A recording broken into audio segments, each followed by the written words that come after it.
et Facebook, Immobilier Compagnie. On va mettre un peu de musique en attendant que tout le monde arrive, le temps que je prépare un peu ce live. Live pour lequel je vais tout expliquer. C'est pas la frite, mais si ça va, mais je vais expliquer tout ça. Salut à tous ceux qui nous rejoignent. Il vaut mieux aller sur YouTube ou Facebook pour le live, c'est mieux. Salut YouTube, salut Facebook, j'arrive. Le temps que je prépare tout. C'était pas ça que je voulais mettre. C'était celle-là que je voulais mettre. Voilà, c'est mieux. Ça va, Alors, encore une fois, je répète, pour tous ceux qui sont sur Instagram, c'est vraiment plus confortable sur YouTube ou Facebook, Immobilier Compagnie. Pour tous ceux qui veulent rejoindre le live, c'est tous les jeudis. Ce soir, je commence un peu plus tôt que d'habitude. Je finirai aussi un peu plus tôt que d'habitude, je pense. On va fermer ça. Donc ça, j'en ai pas besoin. Voilà. Là, on est à peu près bon, je pense. Ça, c'est bon. Ça, j'en ai pas besoin non plus. Ça va là. Ça va là. Bonsoir à tous. Allez, je vais couper la musique. On va attaquer. On va attaquer direct. Bonsoir à tous ceux qui nous rejoignent. Salut YouTube, salut Insta, salut à tous. Donc, bon, encore une fois, j'insiste, pour ceux qui sont sur Instagram, c'est beaucoup plus confortable sur YouTube ou sur Facebook. Je fais des lives tous en direct partout. Salut Jean-Pierre. Salut tous ceux qui sont présents. On va attaquer. Alors, comme d'habitude, je vais commencer par vous donner un peu des nouvelles du matériel que j'attends, parce que j'ai eu des nouvelles aujourd'hui. Alors, j'avoue que il n'y a rien de grave. Je suis un peu déçu à cause de ça. Donc, on attend du matériel. D'ailleurs, je vais virer ça parce que c'est pas cool. Tout à l'heure, on était plusieurs dans le bureau, donc on travaillait dans le bureau. Là-bas, il y a deux, trois trucs. Attendez, je vais le virer. Ça roule. Voilà, elle est bien celle-là. On va virer ça aussi. Ça n'a rien à faire là. Voilà. Et puis ça aussi. Ça sera mieux. Je sais pas pourquoi j'ai l'air de ce truc, je vais le jeter. C'est le truc de la ville, on s'en fout. Ça laisse le temps à tout le monde d'arriver. Salut Gabi. Salut Marcha. Salut à tous. J'arrive. Je range mon bureau. Me voilà. Je suis sur un fauteuil à roulettes. Salut à tous. Alors, je vais commencer, avant qu'on parle des sujets d'actualité, c'est sympa les sujets d'actualité. Moi, je vais vous tenir au courant. Alors, je suis un peu déçu ce soir, je tiens à vous le dire. Parce que, donc, vous le saviez, on attendait un mélangeur que j'aurais dû recevoir.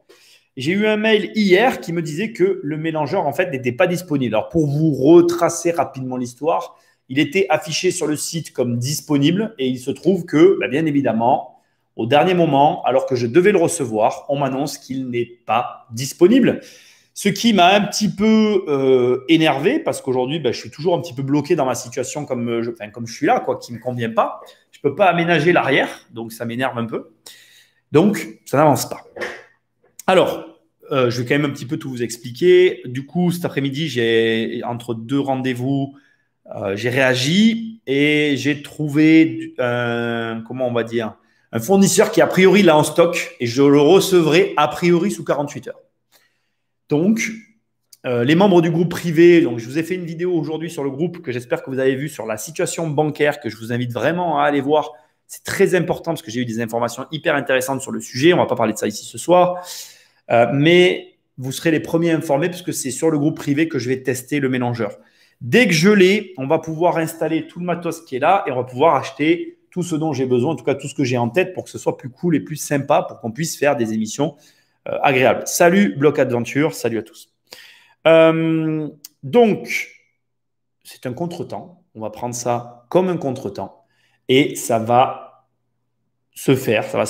Là, je suis un petit peu déçu parce que je m'étais mis en tête le fait qu'en décembre, alors tu me diras, on n'est jamais que toutes ces lumières, j'y vois rien, on n'est jamais que le 26. Donc, c'est encore possible. Tout est possible. Moi, je présage de rien. Il est encore possible que j'ai pour décembre le mélangeur et qu'on puisse attaquer l'aménagement de la partie derrière moi. Bon, voilà, c'est un petit peu ma déception de la journée. Mais bon, voilà. D'autres éléments que j'ai quand même à vous communiquer. Comment se passent les affaires? On va en parler, Gabi, on va en parler. J'ai 2-3 éléments à vous communiquer. Alors, sur le site Lotier, Je vais un petit peu parler de Lotier, qui est l'agence immobilière qu'on a bâtie. Il y aura Jérôme qui sera présent. Je pense qu'il restera pour des émissions. En plus, il vient des jeudis. Alors, donc, il sera présent le jeudi 3 décembre. Donc, jeudi prochain, je pense qu'on fera une émission ensemble. Et il sera présent en décembre aussi, le 17 décembre. Donc, il y aura des émissions avec, avec Jérôme, qui est présent ce soir, qui est là. Donc, on va faire des émissions avec Jérôme pour vous parler de Lotier. Ce soir, ce n'est pas une émission. Je vais vous toucher quelques mots sur l'agence. Déjà, premièrement, je pense que je vais faire une émission sûrement la semaine prochaine, spéciale, un live spécial pour Lotier. Pourquoi? Parce qu'on va parler du système de mandataire, parce qu'en fait, on n'a pas eu l'occasion d'en parler avec Jérôme. Je pense que je ferai… D'ailleurs, on va la noter ensemble maintenant, parce que comme ça sera fait. Donc, semaine prochaine, on va faire une émission spéciale Lotier, parce que j'ai des choses à expliquer un petit peu. On a des questions, et c'est logique, on n'a pas encore fait d'émission. On en reparlera peut-être un petit peu avec Jérôme s'il y a des questions, etc. Mais j'aimerais bien faire l'émission avant qu'il y ait Jérôme. Donc, je pense que vraisemblablement, lundi soir, de 18h à 19h, je vais faire un live sur Lotier. Voilà. Où je vous parlerai un peu de la société, de ce qu'on fait, de ce qu'on propose, de comment ça marche, des différentes possibilités, parce que toi qui écoutes, tu as des possibilités pour Lotier. Donc déjà, si tu veux avoir des renseignements, tu tapes lotierimmobilier.com et tu vas accéder bien évidemment donc, au site internet de la société, de l'agence. Et cette agence, en fait, elle vous permet entre autres donc, de devenir mandataire et de travailler avec nous. Ça, c'est une première chose. Donc, il faut quand même que je l'explique. Donc, vous n'êtes pas, c'est pas des mandataires classiques. On est vraiment sur un format qui est très peu répandu actuellement. Vous êtes mandataire, vous êtes comme tous les mandataires spécialisés en transactions, mais j'en parlerai lundi.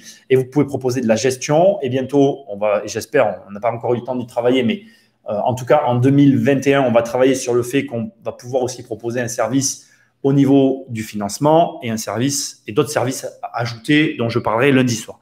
Donc, bref, ce que je veux vous dire rapidement, c'est que lundi soir, on va faire un live sur cette chaîne pour parler vraiment de Lotier en profondeur, vous expliquer un peu le système, comment on fonctionne, là où on en est et creuser la question. Jeudi prochain, il y aura Jérôme et on reprendra encore un moment pour parler de Lotier. S'il y a des questions que vous avez à nous poser, c'est Jérôme, l'interlocuteur entre guillemets principal par rapport à Lotier. Ce n'est pas forcément moi, même si je fais partie de l'entreprise, bien évidemment, et que j'ai mon rôle à jouer à l'intérieur. Voilà. Peut-être qu'avec Jérôme, on reprendra certains aspects peut-être plus précis. On verra à ce moment-là. Donc voilà, je voulais vous dire que lundi, il y aura ce live et j'aurai l'occasion de mieux vous en parler. Ensuite, rapidement, je vais quand même vous en toucher un mot. Le bouquin sur les crises, il avance.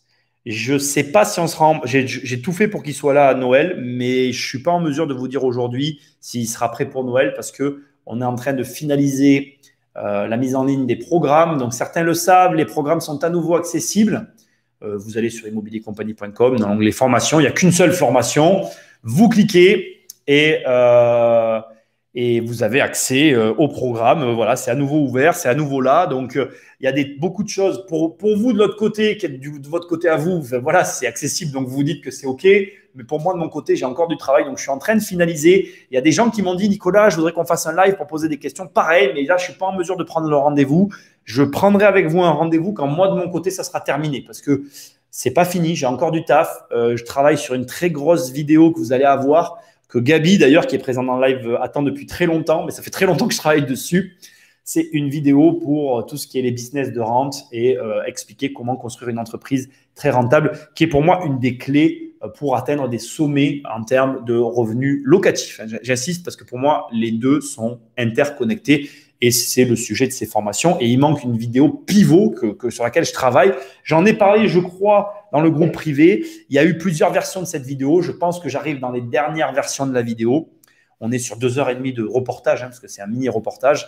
Donc, il y a un gros travail de fond et malheureusement, comme tout travail, ça ne peut pas se faire en un coup. Donc, voilà, bref, tout ça pour vous dire qu'il y a du travail qui est exécuté derrière qu'on ne voit pas forcément, mais qui fait que pour l'instant, je ne ferai pas le live tout de suite pour répondre à vos questions sur les formations, mais je vais le faire. Et ça, c'est une certitude. Voilà, vous serez informés de la même façon que ce live que je viens de faire sur Lotier. Pareil, je voulais quand même vous en informer, mais j'en parlerai lundi sur la chaîne. vous allez avoir des éléments qui auront des liens avec l'autre. Mais tout ça, on en parlera lundi, ce lundi. Voilà, le rendez-vous est pris, comme ça, vous aurez un autre live dans la semaine. OK, tout ça, c'est dit. Donc, le bouquin, je vais finir quand même, parce que c'est ça l'histoire. Donc, il y a mon livre qui est toujours disponible, Devenir riche sans argent. Merci à tous ceux qui le commandent. Il est sur Amazon, la Fnac. Allez-y, c'est ceux qui le veulent. C'est avec plaisir.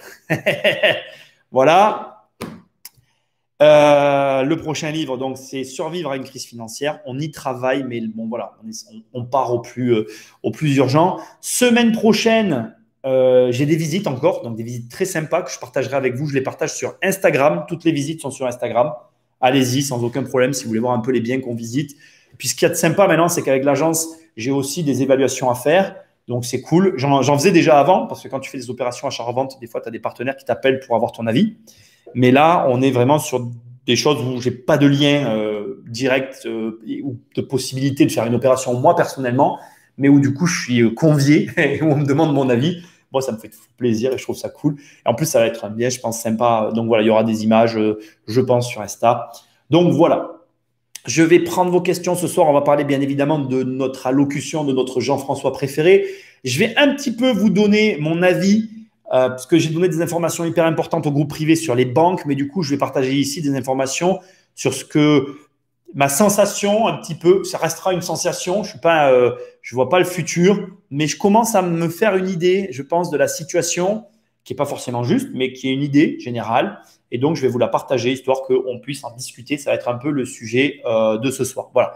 Je vais donc prendre un peu s'il y a des questions là tout de suite. Vous connaissez tous le système. Vous me posez des questions. Je vais prendre des temps dans la soirée pour répondre à vos questions. J'avance au fur et à mesure et on va avancer. Vous avez le droit de me mettre des pièces parce que vous savez qu'on aime bien ça ici. Quand il y aura le tableau derrière, le tableau interactif, ça sera encore mieux. Franchement, j'ai hâte de l'avoir, ce truc-là.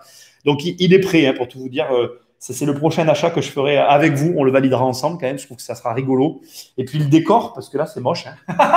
C'est vraiment moche. Mais je veux avoir ce mélangeur parce que ça sera drôle. Après, quand j'aurai le mélangeur, je vous parlerai d'ici. Enfin, vous verrez. J'ai déjà acheté tout le matériel. Ça va être cool. Mais tant que j'ai pas ce mélangeur, on peut rien faire. Bref, on va y venir. Ça va être sympa. Alors, je vais prendre un peu vos affaires, vos réactions. Situation dangereuse, collabo. Non, mais qu'est-ce que tu dis, Gabi? Sinon, bonjour. Oui, effectivement, salut Gabi. Bon, je te dis bonjour. Comment se passent les affaires? Alors, comment se passent les affaires, Gabi? Pas comme je voudrais, mais elles se passent. C'est quand même pas mal. On arrive. Les projets sortent pas de la même façon qu'il y a quelques mois en arrière. Les affaires, ben, il y en a, pas tant que ça, mais il y en a. Faut batailler quand même. C'est pas la même. C'est pas la même, comment je dirais, conjoncture. C'est marrant de voir que finalement, en quelques mois, tout peut changer. Et c'est une réalité de marché. C'est valable dans toutes les situations. En fait, il n'y a pas Benoît ce soir, mais des fois, Benoît, il est là et il nous dit les arbres ne peuvent pas toucher le ciel. Mais c'est exactement ça. Aucun marché ne fait que monter constamment. Il y a toujours une cassure qui est de nature diverse et variée. On est à une cassure. Il va y avoir une redonne, enfin une redistribution des cartes. Elle est en train d'arriver. On ne mesure pas aujourd'hui cette redistribution. On va en parler tout à l'heure. Moi, j'ai la sensation que c'est toujours pareil. En fonction de comment tu rentres dans cette crise, tu ne vas pas la vivre de la même façon que d'autres. C'est comme ça. On va voir. Ce que je peux te dire, c'est que c'est surprenant de voir qu'on est tous dans le même bateau ici. Et c'est ça qui est très intéressant. C'est parce que là, on est face à une crise qui redistribue les cartes de la même façon, plutôt plus ou moins de façon égale, même si tu es gros, en fait. Parce que tu te retrouves, on est tous confrontés à des difficultés qui sont différentes, mais qu'il va falloir gérer. Et ça va être intéressant. Moi, en tout cas, je suis intéressé par la suite. À chaque fois que tu dis mélangeur, je pense au mélangeur d'enduit. Moi aussi. Je ne connaissais pas ce terme technique audiovisuel de mélangeur. C'est rigolo. Donc, oui, je suis d'accord avec toi. Ça s'appelle comme ça. Je crois que je vous l'avais expliqué. J'avais acheté plusieurs solutions pour essayer de faire en sorte que ma caméra, qui a une très belle qualité vidéo, puisse nous servir d'interface dans ces échanges. Et en fait, ça saccadait en fait, le signal. J'ai lu des trucs. Je ne suis pas un expert de tout ça, mais je comprends comment ça marche. Et le mélangeur permet de mélanger, de réduire le format envoyé. Ça permet qu'il n'y ait pas de saccade pour vous. C'est plus confortable à regarder. Pour tout vous dire, on a fait des tests entre nous et c'était pas, on ne pouvait pas regarder c'était pas, on n'avait pas de, on n'appréciait pas à sa juste valeur la vidéo. Voilà. Voilà pourquoi j'attends un mélangeur qui n'est pas un mélangeur d'enduit. J'arrive au bon moment, Jérôme. Oui, tu es présent, tu es à l'heure. Salut Nico. D'ailleurs, suite à notre discussion d'hier soir, j'ai pas oublié que je dois aller te laisser un avis sur Amazon sur ton bouquin. Ben ouais, Marshall, ça serait vraiment super. Et franchement, à tous ceux qui me regardent, allez me laisser un commentaire. Tous ceux qui ont lu le livre et qui l'ont pris, bien sûr, je ne vous demande pas de me laisser un commentaire de courtoisie. Laissez-moi un commentaire sur Amazon parce que ça m'aide énormément et ça aide le livre à se faire référencer. Et c'est un livre qui se vend bien. Hein. Je suis très content des ventes. Voilà, pour un livre pour lequel il n'y a pas eu de pub pour l'instant. Je suis vraiment très satisfait. Maintenant, il va falloir que je me fasse connaître. Hein. Je ne peux pas rester comme ça. Donc, il va falloir agir. Je travaille sur une publicité qui, j'espère, plaira, qui est originale. Mais bon, c'est un des trucs que j'ai en cours dont je ne m'occupe peut-être pas assez, sur lequel il va falloir que je me penche un petit peu plus. Voilà. Mais oui, Marshall, laisse-moi un commentaire, s'il te plaît. Salut Jérémy. Alors, salut Jean-Pierre. Salut Ludo. Je tenais à te remercier. Je t'ai écrit cette semaine concernant ton programme Amélien et tu m'as répondu honnêtement en fonction de ma situation sans vouloir vendre à tout prix. Et ça, c'est vraiment sympa et rare dans le monde où on vit aujourd'hui. Merci à toi. Bah, écoute, moi, mon but, c'est que les gens qui m'écoutent, ils réussissent. Donc, voilà, je dis ce que je pense. De toute façon, je pense que ça se voit. D'ailleurs, au passage, je tenais quand même à vous le dire. Je viens de plus ou moins, je pense, boucler le deuxième épisode de comment on appelle, de Hold Up, de l'analyse de Hold Up. Ça, c'est un peu plus sanglant pour ce pseudo-documentaire. Bon, voilà, je reste quand même convaincu que ce que j'ai dit dans la première partie doit être gardé en tête. Ça reste un truc un épisode, un documentaire à voir, à entendre. Mais pour le coup, voilà, pour aller dans le sens de ce que tu dis, Ludo, tu vois bien, là, en plus, vous le voyez, dans l'analyse de Hold Up, je ne parle même pas de moi du tout. Voilà, c'est une analyse avec le cœur, où il n'y a pas lieu pour moi, en tout cas, au vu de la situation, que je parle de Immobilier Compagnie, que je parle de mon bouquin, que je parle de je ne sais quoi. Je parle vraiment que de la situation. J'analyse ce documentaire et franchement, voilà, je suis désolé. Je vous le dis tout de suite, ça va être un épisode un peu de débunkage parce que vraiment, vous savez ce que c'est, quoi. Quand tu commences à chercher, tu finis par trouver des trucs. Et là, j'ai trouvé des trucs qui m'ont vraiment, personnellement, en tout cas, pas plu du tout. Je trouve que c'est pas bien que pour étayer ce qu'on croit, on soit prêt à aller à franchir des limites qu'on ne devrait pas franchir.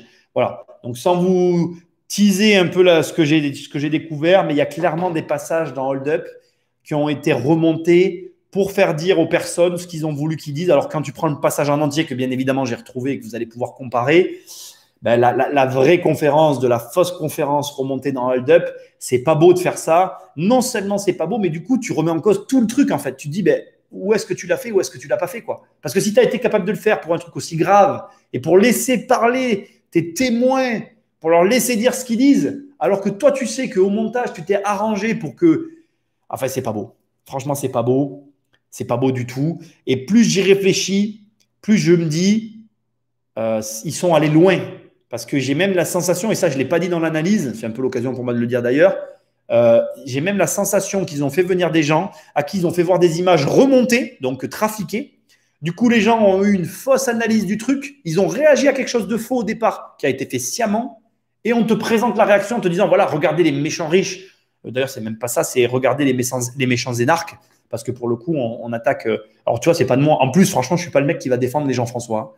Mais là, non, là, c'est pas bien. Tu peux pas faire ça, en fait. Et bref, ça m'a énervé. Et voilà, tu vois, tu m'as parlé de mes programmes, ça n'a rien à voir, mais c'est pour dire que oui, c'est pas mon profil. Moi, je suis pas un mec… Moi, mon but, c'est que si quelqu'un prend un de mes programmes, eh ben, il se retrouve là à me dire dans le chat, mec, j'ai pris un de tes programmes, c'est énorme. Et grâce à toi, j'ai fait ça, j'ai fait ça, j'ai fait ça, j'ai fait ça. Voilà, c'est le seul objectif que j'ai. Donc, si tu n'es pas en position… Et de toute façon, c'est valable pour tout, hein. Si vous n'êtes pas en position d'achat, si par exemple, tu m'écoutes et que tu es dans une situation financière difficile, ce n'est pas la peine de prendre un programme en fait, parce que le programme va venir t'aspirer de ton argent dont tu as besoin pour pouvoir acheter et qui en plus va non seulement t'enfoncer par rapport à ton achat immobilier, mais ne va pas te faire avancer plus en fait. Moi, j'ai été dans des situations difficiles et 1000 balles, c'est 1000 balles quand tu n'as pas d'argent. Il faut pas, voilà, il faut appeler un chat un chat. Moi, j'estime en tout cas qu'il y a un niveau à partir duquel il faut être en mesure de se dire à soi-même, Aujourd'hui, je suis en difficulté. Quand ça ira mieux, je pourrai peut-être, mais pas tant que je n'ai pas résorbé complètement ma situation. Voilà. Mais pas la charrue avant les bœufs. Si tu as des difficultés, règle tes difficultés avant de vouloir te former. Moi, ça me semble logique. Salut William, il y a William qui est avec nous. Est-ce que les politiciens ne font pas un peu la même chose? Ça n'excuse rien, certes. Alors William, moi je trouvais très intéressante ta remarque. Là, le problème, je suis d'accord avec toi. Alors déjà, je vais être franc, je suis d'accord avec toi. Les politiciens ont ce genre d'action. Mais là, on est dans une situation très différente, William. Le documentaire, parce qu'aujourd'hui, je ne peux plus l'appeler documentaire, la fiction Hold Up, parce que c'est une fiction du coup, ça aurait dû être un documentaire. C'était une initiative du peuple, par le peuple, pour justement essayer de démêler le vrai du faux. Et ce n'est pas en montrant à des gens des bouts de reportages, des bouts de vidéos remontés à ton avantage et que tu vas arriver à prouver quoi que ce soit à qui que ce soit, parce que tu auras toujours un mec comme moi qui va mettre ton nez dans tes histoires et qui va te dire mais regarde là ce que tu as fait c'est faux, parce que moi j'ai retrouvé la vraie vidéo et en fait franchement mais ça n'a rien à voir. Et là du coup mets-toi à la place du mec qui débunk le truc quoi. Tu te dis non mais moi pourquoi je vais aller écouter ces gars-là qui me mentent en fait? Pourquoi? Du coup, ils valent pas mieux. En fait, ils utilisent les mêmes méthodes que ceux qui condamnent. C'est comme si tu me disais, alors après, attention William, je t'attaque pas, c'est que je t'apprécie, c'est pas je t'attaque, mais c'est comme si tu me disais, j'ai pas d'exemple, mais c'est comme si tu me disais que tu utilisais les mêmes méthodes que les gens qui t'oppressent en fait, pour essayer de te sortir de l'oppression. En fait, tu vas forcément engendrer la même situation que celle qui t'a au départ mis en position de colère. Et du coup, tu vas redéporter le problème sur la génération d'après qui va te faire ce que toi, tu as fait. Et c'est un cercle vicieux dont personne ne sortira jamais. Je veux dire, moi, Hold Up, de toute façon, après, je continue à persister, à signer qu'il faut regarder cette fiction. Voilà, il faut regarder ce film comme un film, du coup. Voilà, je te le dis, c'est un film, en fait. C'est une jolie histoire. Voilà, c'est comme quand tu regardes l'Histoire sans fin, tu vois. Voilà, c'est la même chose. C'est de la science-fiction, en fait. Tu lis un roman, en fait. Voilà. Sauf que tu regardes un roman qui a été romancé.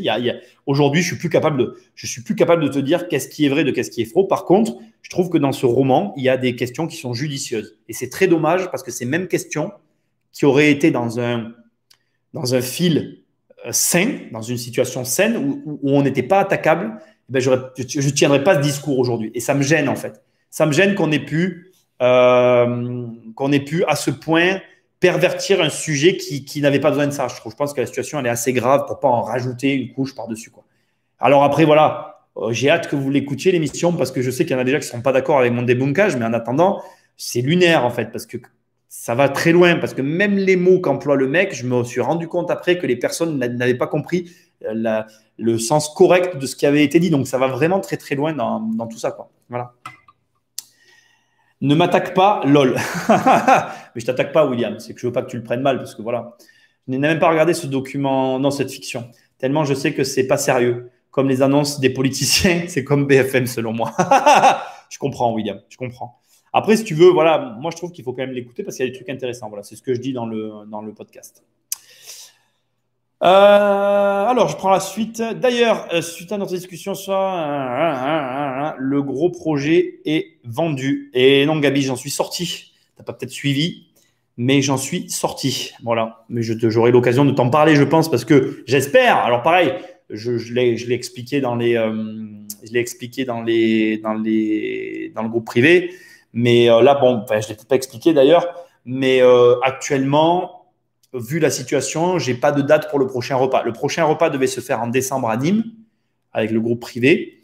Donc, ce sont les membres des formations, pour ceux qui se posent la question. Bon, vous comprenez bien qu'au vu de la situation, il n'y a pas de repas pour l'instant. Je vous tiendrai au courant. Je ne suis pas en mesure de donner une date de réunion informelle, parce que ce sont des réunions informelles. Donc, voilà. Aujourd'hui, tu te positionnes sur quel type d'investissement? Achat-revente, cash flow, patrimonial? Marshall, alors écoute, en ce moment, on va dire qu'il y a deux parties pour moi. Du coup, je suis sorti d'un gros projet, ce que disait tout à l'heure Gabi, qui aurait été très long. Aujourd'hui, comme je l'ai dit dans l'analyse de Hold Up, je suis plutôt dans du Blitzkrieg, dans des opérations rapides. Je ne veux pas m'embourber dans quelque chose de long parce que je pense que la situation elle est trop floue pour l'instant. On va en parler dans un instant, c'est le sujet de ce soir. Elle est trop floue pour que je puisse m'engager sur quoi que ce soit de sérieux, tu vois, des gros trucs qui prennent du temps, mais qui rapportent beaucoup d'argent. Donc, en termes de locatif, je prends des positions locatives, je prends des positions achat-revente très différentes de ce que je peux faire d'habitude. Du coup, j'ai changé mon fusil d'épaule. Je vais être tout à fait franc avec tout le monde aujourd'hui. Ne me demandez pas ce que je suis en train de faire. Je ne le sais pas moi-même parce que j'étais engagé sur un très gros projet dont je me suis retiré. Et donc, je suis en phase de recherche sur un marché qui est asséché. Le marché est asséché et non seulement il est asséché, mais en plus, il est fou. On est sur un marché qui est complètement fou en ce moment parce que il y a des trucs qui se vendent qui ne devraient pas se vendre à des prix un peu, pour moi, excessifs. Je pense qu'il y a des bonnes affaires, mais le marché est en train de se reformer autour de la nouvelle situation économique. On va vraiment parler de ça dans une seconde. Donc, c'est un peu tôt pour moi. Je suis entre l'attentéisme et l'action. J'agis sur les points sur lesquels je suis sûr de moi et sur lesquels je n'ai pas de doute et où je sais que je suis en bonne position. Et je me mets en position d'attente sur d'autres points où, voilà, où je suis plus dans le doute, on va dire, et où je suis plus dans l'expectative. Je sais globalement ce que je cherche. Et quand je l'aurai trouvé, j'achèterai sans réfléchir sur l'achat-revente. Et à l'inverse, sur le locatif, on va dire que je pense, en ce qui me concerne, que je suis encore hésitant. Je ne me suis pas me prononcer pour l'instant. Il faut que vous sachiez que moi, j'ai de la réserve foncière actuellement, puisque j'ai vendu une grosse partie de mon patrimoine, mais j'ai gardé quelques immeubles et quelques biens où je n'ai pas fait ce que j'avais à faire. Je vous l'ai dit la dernière fois, là-bas, d'ailleurs, tous les jours, je dois m'en occuper, mais je n'ai pas le temps en ce moment, mais j'ai un terrain constructible. Donc ça, il faut que, voilà, fatalement, il faut que j'en fasse quelque chose. Donc voilà, déjà, j'ai ça à régler. Et j'ai des lots à traiter dans un immeuble qu'il va falloir que je m'occupe. Et je me dis que c'est peut-être l'occasion de faire ces trucs-là. J'ai pas décidé sur la partie locative. Voilà. Comme ça, tu sais à peu près où j'en suis. Pour l'instant, c'est en cours de réflexion et en recherche aussi active. En fonction de ce que je vais trouver, je me positionnerai. Voilà. As-tu pu visionner le reportage que je t'ai envoyé sur le chantier naval? Non, Quentin, je vais être franc avec toi. En plus, il faut que je le voie parce que j'ai vraiment envie de le voir et je suis d'accord avec toi. Sujet très intéressant. Le problème, c'est qu'il y a eu Hold Up, que Hold Up m'a demandé un travail de titan. Je ne sais pas si vous l'avez réalisé. Il y en a certains d'entre vous qui m'ont souligné une coquille. Ben oui, je ne suis pas une machine, je suis tout seul en plus pour l'instant, donc c'est un peu chaud pour moi de faire tout ça. Donc oui, il y a une coquille dans la première analyse, mais c'est pas très grave. Du coup, je regarderai quand j'aurai fini tout ça. Et comme je te dis, quand j'aurai fini aussi le programme. Parce que pour moi, c'est vrai que c'est quand même assez important maintenant de boucler la partie du programme. Voilà. Donc au passage, d'ailleurs, je vais vous en toucher un mot maintenant, parce que je pense que ça a un intérêt. Lundi, quand je vais parler de lotier, je vais vous parler des programmes parce que vous allez voir que mes programmes ont un lien avec lotier. Donc, ceux qui ça intéresse aussi, malgré tout, même si je vais parler de lotier, venez lundi parce que ça pourra avoir un intérêt, quel qu'il soit. Enfin, je pense en tout cas, autour de tout ça. Bref, voilà, je regarderai ton reportage, Quentin, quand j'aurai terminé tous ces éléments-là. Retour d'expérience sur un appartement meublé. 2 mois pour le louer, peut-être dû au confinement. Mais je n'y crois pas vu le nombre de messages que j'ai reçus. Comparé à un appartement loué en nu. Conclusion, pour tout le monde. Attention au temps entre 2 locataires sur du meublé quand on ne veut pas prendre n'importe qui. De toute façon, Nicolas, tu sais, je vais te dire un truc, tu sais, comment je vais dire, la mise en location, ça reste quelque chose de… Salut à tous ceux qui nous rejoignent sur Insta. La mise en location, ça reste quand même quelque chose avec un peu d'inertie en temps normal, surtout quand tu veux choisir un bon locataire. Et non seulement il y a un peu d'inertie, mais qui est accentuée au vu de la situation que nous vivons en ce moment. Parce que, comme tu le comprends, forcément, c'est vrai que c'est pas simple pour faire visiter. On a le droit de faire visiter que pour des raisons locatives actuellement. Et c'est vrai que bon, il y a beaucoup de questionnements autour du travail. Tu vas me faire comment je vais dire. Ce que tu viens de dire, ça va être une transition parfaite pour moi. Aujourd'hui, on a beaucoup de questionnements autour de la situation économique du pays. Et c'est vrai que on s'attend à des licenciements. Donc, je vais commencer par ça, les vagues de licenciements, transition parfaite. Donc, actuellement, il y a déjà des vagues de licenciements qui sont prévues et qu'on connaît. Donc, dans l'automobile, le groupe Renault, sans surprise, qui va quand même licencier un tiers, sur 15 000 employés. Il y en a quasiment, je crois, 4 600 ou 5 000 qui vont être licenciés en France. Donc, le secteur automobile va licencier. Donc là, je parle de Renault, mais il y a d'autres, comment je vais dire, il y a d'autres acteurs de tout le marché automobile qui va licencier. Il y a le secteur aéronautique qui va licencier aussi, mais ça aussi, c'est sans surprise. Petite note intéressante, j'ai été très surpris de voir que Air France, je ne sais pas si vous savez, mais avant le premier confinement, moi, j'avais des billets d'avion qui avaient été réservés et qui ont été annulés par Air France et qui m'ont été pas remboursés à ce jour. Et je traite avec Air France Angleterre. Je ne savais même pas que Air France était en Angleterre. Je ne sais pas vous, mais moi, je trouve ça bizarre. Enfin, je trouve ça étrange qu'une société française soit basée en Angleterre. Je dis ça, je dis rien. Donc, Air France, c'est quand même pareil, hein, une grosse masse de licenciements, mais le secteur aéronautique, bon, à mon avis, c'est le plus touché actuellement. Alors, fait amusant, j'avais envie de le couvrir en podcast. Là, on va reprendre, après Hold Up, on va reprendre les analyses de qui va être mon associé. Et après, je reprendrai les podcasts comme je fais là, les podcasts classiques d'analyse. Il y a Alinea, donc dans l'ameublement, qui est très mal. Il faut savoir que ça, c'est un faux effet d'annonce. Parce que quand vous connaissez les tenants et aboutissants de cette histoire, c'est relativement drôle. Donc, Alinea, c'est un acteur du meuble qui est d'origine des Bouches-du-Rhône, à côté de chez moi, qui est très présent dans la région, qui est mal depuis quelques temps. Donc, on parle de 2000 salariés quand même. Et il y a une subtilité autour de toute cette affaire que je trouve fort intéressante et qu'il est très probable que je vous partage en podcast. Donc, je ne vais pas en parler ce soir ici parce que je vous garde les dessous de cette affaire pour une analyse qui, je pense, sera fort instructive pour nous tous. Les médias, alors ça, je voulais en parler ce soir avec vous. Il faut que vous sachiez que les médias sont mal, dont BFM TV, ça me fait mourir de rire. Il y a une partie des médias qui vont, à ce jour, on en a à peu près certains licenciés.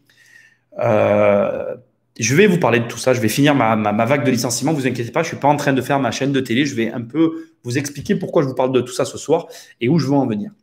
Dans tout ce qui est prêt-à-porter, on s'attend à des grosses vagues de licenciements. Et bien évidemment, sans surprise, le tourisme lui aussi est touché. Alors rapidement, pour le prêt-à-porter, pour que vous ayez une notion de comment on va dire, des pertes d'emplois qu'on envisage, on a Célio qui apparemment va licencier. On a des marques comme Naf, Camailleux. On a des fabricants de lunettes qui sont en redressement judiciaire. On a partout André, qui ont aussi des difficultés. Comme vous pouvez le voir, c'est généralisé et c'est surtout, pour moi en tout cas, de mon point de vue, c'était prédictible. Donc, il y a deux aspects que je vais évoquer maintenant. L'aspect de la situation sanitaire qui, de manière tout à fait cohérente, nous laissait présager de telles situations à venir. Puis, il y a un autre aspect qui, à mon avis, est plutôt structurel. Moi, j'ai tendance à croire que de toute façon, on est dans une phase décroissante de façon généralisée et que ces situations qu'on est en train de vivre, ces situations de licenciement, ces situations de problèmes sociaux ne sont qu'une continuité de quelque chose qu'on est en train de vivre depuis pas mal d'années. Et je ne sais pas si tu l'as remarqué, si vous l'avez tous remarqué, ça fait un certain temps que c'est déjà comme ça en fait. Et que ça n'a pas l'air de s'arrêter ni de s'enrayer, mais plutôt de s'accentuer. Parce que j'ai la sensation qu'en fait, il y a quelque chose derrière tout ça d'autre. Et je crois que le problème qu'on a et que les gens ont avec le Covid et qui a amené le résultat tel que le documentaire, donc qui est pour moi une fiction aujourd'hui, Hold Up, c'est qu'on pressent tous un problème qu'on n'arrive pas à identifier, mais qui est pourtant bien présent et qui est en train de s'accélérer et de s'accentuer que plus au fur et à mesure des crises qu'on est en train de se prendre de plein fouet. Donc, moi déjà, de mon point de vue, je voulais quand même le dire, on est dans un changement majeur en termes d'économie. Et je pense depuis vraiment pas mal de temps que c'est arrivé il y a un moment de ça et qu'on ne l'a pas vu venir et que les gens le subissent aujourd'hui et le prennent de plus en plus de plein fouet et ils se rendent compte que le monde est en train de changer. Putain, j'ai du mal à parler ce soir. Que le monde est en train de changer et qu'ils n'arrivent pas à suivre le train qui est en train de s'accélérer. Et plus le train s'accélère, plus les wagons sont loin. Et puis, à bout d'un moment, tu as beau courir, le train, tu ne le rattraperas plus. Là où je veux en venir, c'est que je ne connais pas l'avenir, mais il y a deux choses que je veux vous dire sur l'avenir que je présuppose. Je pense qu'il y a des gens qui disent que les banquiers, avec les PGE, c'est l'argent qui a été débloqué par l'État, il y a des gens qui disent que les banquiers vont se ramasser avec les PGE. Moi, je pense que les banquiers ne sont pas fous. Et de ce que je crois comprendre, les banquiers, en tout cas de mon entourage proche, il y a autour de moi des entrepreneurs qui étaient en difficulté avant la crise et qui sont en grave difficulté maintenant qu'ils sont dans la crise, sans surprise. Et ceux-là, ils n'ont pas eu leur PGE. Et de façon unanime, je tiens à vous le dire ce soir, il n'y a personne autour de moi qui était en difficulté et qui a réussi à obtenir son PGE. Il y a des gens en difficulté qui ont réussi à obtenir des aides qui ont été débloquées par des fonds de solidarité d'assureurs, des aides qui ont été débloquées par des associations, différentes aides que j'ai pu voir fleurir à droite et à gauche, et des personnes autour de moi qui sont en difficulté en tant que chef d'entreprise, qui ont réussi à y avoir droit, mais aucun d'entre eux, j'insiste, qui était en difficulté, n'a eu le PGE. Donc, cette perspective que j'entends de plus en plus souvent de gens qui me disent « Nicolas, les PGE vont créer un effet domino qui va faire que les banques, blablabla, tu connais l'histoire », personnellement, j'y crois pas. Les banquiers sont loin d'être fous. Non seulement ils ne sont pas fous, mais vous l'avez vu, et on va en parler parce que c'est le sujet un petit peu de ce soir. Je ne vais pas parler des banquiers, mais je vais parler de la suite aussi en immobilier. Ça se durcit, mais sévère. Croyez-moi, l'année 2021, ça ne va pas être la même année que l'année 2019. Ça, c'est certain, parce que l'année 2019, c'était l'année de tous les records en termes d'accords de crédit. À mon avis, l'année 2021, ça sera l'année de tous les records en termes de refus de prêt. Je peux me tromper, ça en prend le chemin. N'empruntera que ceux qui seront rentrés dans les cases. Avis à tous ceux qui ont pris Crédit Pro, c'est le moment de suivre la méthode à la lettre. Vous ne posez pas de questions, même si vous la trouvez difficile, c'est celle-là qui marchera. Les PGE ne créeront pas la chute, et toute la série que je viens de vous annoncer de licenciements dans certaines sphères, ça se sait, c'est communiqué. Les gens le savent que ces vagues de licenciements arrivent. Par exemple, et j'en suis un très bon exemple, je suis très au fait de l'affaire Alinéa avant même qu'elle paraisse dans la presse, parce que je fréquente des gens qui, etc., etc. Ce n'est pas la question. Là où je veux en venir, c'est que Alinéa, je suis très au courant de ce qui s'y passe, et parce que du coup, j'ai des contacts, et n'imaginez pas que ce n'est pas la même chose. On discute entre nous. Les gens parlent, et les gens parlent entre eux, et les gens parlant entre eux, l'information circulant, il y a des choses qu'ils savaient. Et ils savaient que notamment, il y aurait cette vague de licenciement. Et cette vague de licenciement à grande échelle va avoir des conséquences, mais notamment pour nous, les investisseurs. C'est logique. On va y venir, vous allez comprendre.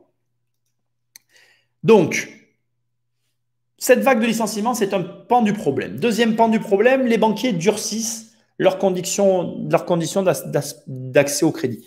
Troisième pan de la situation qui est en train de se mettre en place, que nous sommes en train de vivre, vous êtes tous d'accord avec moi, il y a une pénurie de biens immobiliers, mais pas parce qu'il n'y a pas de biens à la vente, mais pour l'avoir vécu encore, pas plus tard qu'hier et aujourd'hui. Pour vous resituer l'histoire, ceux qui m'ont suivi sur Insta l'ont vu. Dimanche, on a un bien qui s'est négocié dans la journée de dimanche, qui aurait pu être vendu à un de mes clients lundi. Donc dimanche, on a fait une vente. Déjà, ça, je peux te dire que ce n'est pas un truc courant dans l'immobilier. Le dimanche, je peux t'assurer que personne ne s'est déplacé. C'est ça qu'il faut comprendre. Voilà la situation dans laquelle on est. Il y a des gens qui achètent sans se déplacer. Et c'est la réalité actuelle du marché. Donc, ce bien, je l'ai visité. Et on est quel jour? On est jeudi, j'allais dire hier. J'ai un problème avec les dates. Je l'ai visité, je ne sais plus quel jour. Mercredi, je l'ai visité. Donc hier, c'est ça. Je l'ai visité mercredi parce qu'on ne pouvait pas le visiter avant. Je l'ai visité hier. Et il se trouve que le bien, je l'ai expliqué dans la stories Instagram, le bien en question, il avait un logement qui était non déclaré. Et aujourd'hui, je te le dis officiellement, le bien est vendu. Alors, il est vendu. Il a un acquéreur en face de lui. Ça ne veut pas dire que l'acquéreur va l'obtenir. Mais ça veut dire que là, il y a quelqu'un qui est en train d'acheter un bien au moment où je te parle, qu'il ne faut absolument pas acheter. On est clairement, et tu peux aller le voir sur ma chaîne si tu veux, j'avais fait une vidéo sur le sujet. Tu as des mecs qui te conseillent des découpes à l'arrache. On est clairement sur une découpe à l'arrache, typiquement conseillée par des mecs du web. Le problème, et c'est tout le cœur du truc, c'est que le gars qui va acheter ça, en fait, il n'achète pas le nombre de logements qu'on lui vend, il achète le nombre de logements moins 1. Ce qui fait que le bien ne vaut absolument pas le prix qu'il est vendu. Comme nous, alors, on va pousser le vice, que je t'explique tout, même si je vais t'en parler lundi. Nous, on a une agence de gestion. C'est nous qui allons gérer le bien à l'arrivée. Question intéressante que quelqu'un m'a posée, et j'ai été très surpris que quelqu'un y pense. Ça montre que les gens qui me suivent sont des mecs intelligents. Le mec achète un immeuble divisé de façon illégale. Il loue, on va pas parler de l'immeuble en question, imaginons il y a 10 appartements, tu as 2 appartements illégaux. Tu loues 2 appartements. Moi, je suis le gestionnaire, je prends ça, je ferme les yeux parce que c'est mon client, je décide de fermer les yeux. Demain, il y a un incendie. Qui est responsable? Mais on peut pousser le vice loin. Il y a un incendie, il y a un mort. Qui est responsable?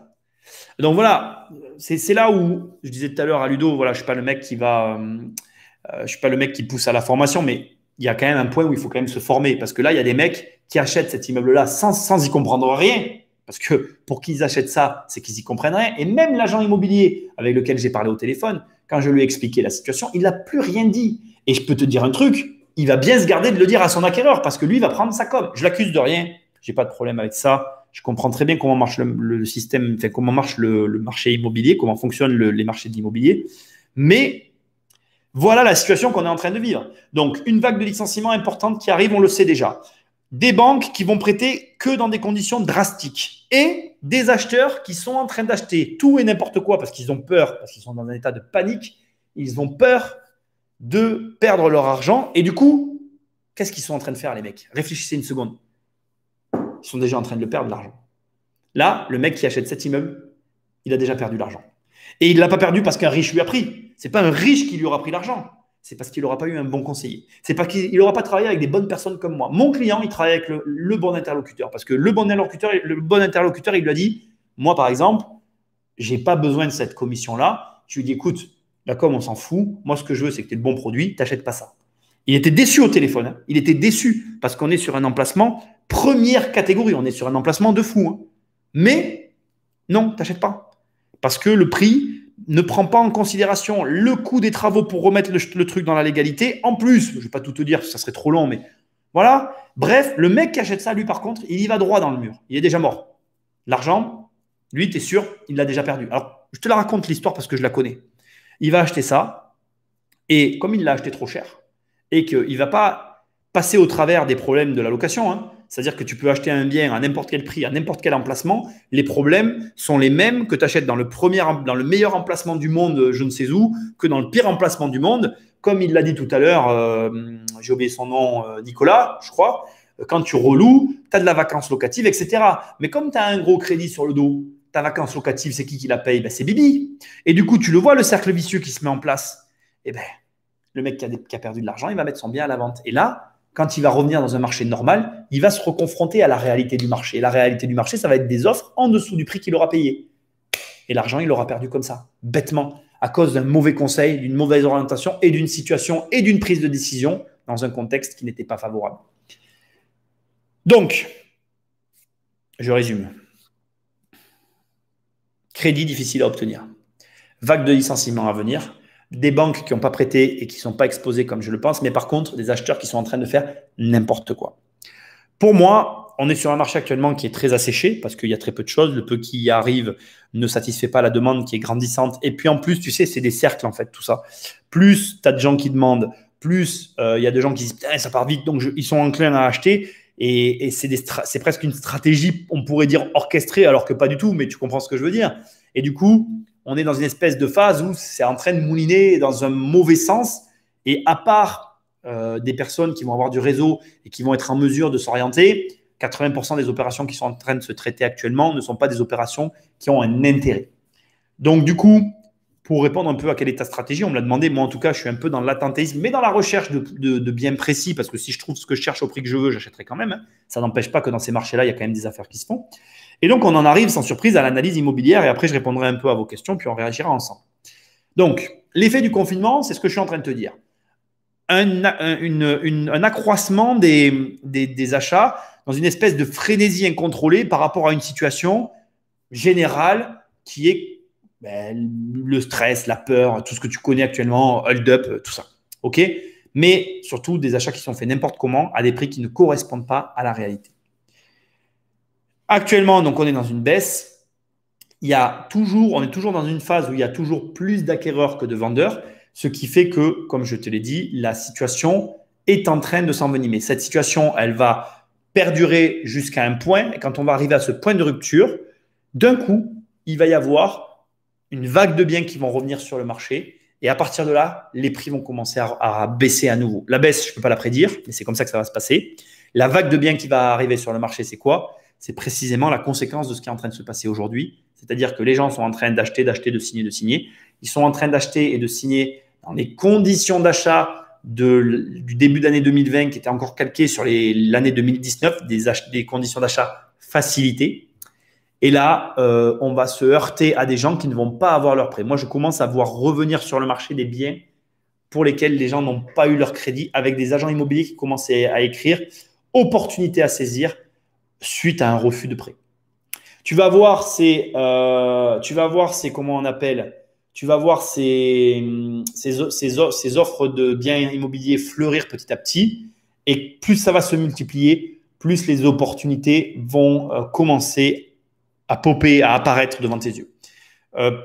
Sois très vigilant quand ça va commencer à arriver, parce que les premières offres ne seront pas au prix.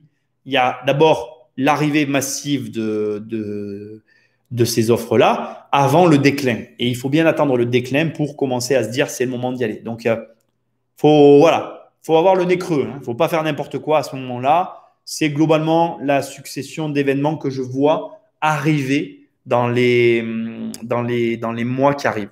Combien de temps ça va durer? Parce que c'est une question légitime. Je n'ai pas encore vu le chat, je regarderai après. Combien de temps cette situation peut durer? Combien de temps tout ça combien de temps ça va prendre?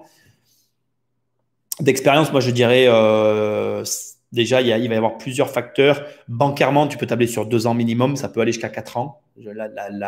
La difficulté bancaire peut durer sur ce laps de temps-là. En termes de marché, on est quand même en France. Je dirais que ça va peut-être s'étaler sur l'année qui arrive. Donc 2021 va être une année un petit peu floue.